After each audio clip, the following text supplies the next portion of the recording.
Hey, everybody. I'd like to share about something that's used in Zen centers that helps people to engage more in their Zazen, especially when there is excessive thought, when there's sleepiness, when the mind is wandering, when we don't feel focused or concentrated. And I feel like this particular tool that's used in Zen centers needs some explanation because it can be easily misunderstood, especially in a Western context. So the tool I'm speaking of, maybe some of you have seen this or heard of it. It's called a Kyosaku. And a generally a monk or a priest will, uh, while practitioners are sitting in the meditation hall, a monk will walk behind them in a circular fashion around the zendo, holding the Kyosaku. And if a person desires to receive it, then they'll place their palms together in gasho and bow, and the person using the Kyosaku will then tap them, tap them on the shoulder with it from behind, and then they'll maybe nudge their back one way or the other and give them a little tap.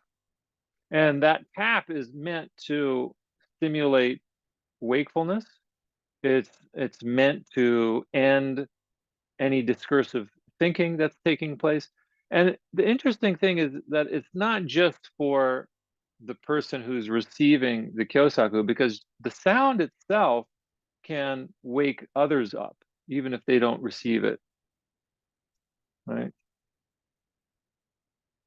So, but as you can tell, if were to look from outside in at a Zen center with somebody wielding a large stick and hitting people on the back with it, they might question whether this is not abuse.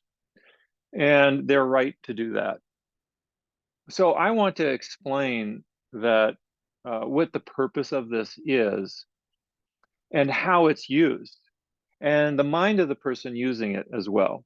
All of those things are important. So first of all, it's not meant to punish people for not being awake or awake enough. That's a really important piece.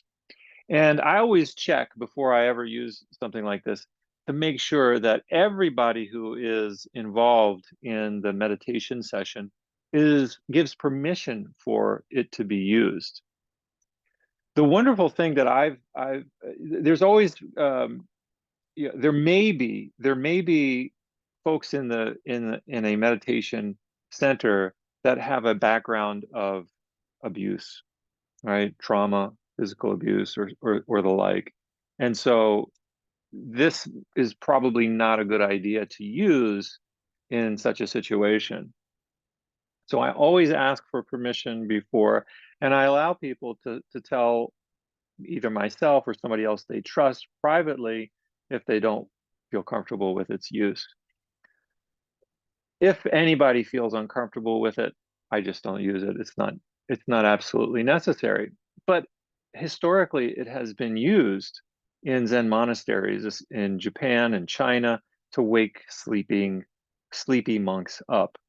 And it has had the effect of giving a kind uh, of a breaking up of the tight muscles that often happens when we sit for a prolonged period of time for something like a sesshin, a extended multi-day retreat of 10 hours a day sitting. You can imagine if you're sitting in meditation for 10 hours a day, your back is going to get stiff just because of the use of the muscles to hold still for that long. And so getting a tap on the shoulder with the stick is meant to release some of that tension up. It's also it helps to establish a connection with your body. Like you really can feel your body. Oftentimes with Zazen, we get caught in thoughts. And unless somebody says something suddenly or you hear something, these things historically they have been meant to wake somebody up. There's stories of a monk waking up at the sound of a pebble hitting bamboo. And I think the Kyosaku has been used in a similar respect. The mind of the person using it is also very important. It has to come from compassion.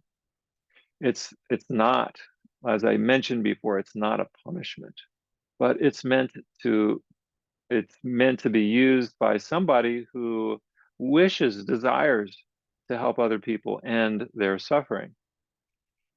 So that's a little introduction to this Kyosaku.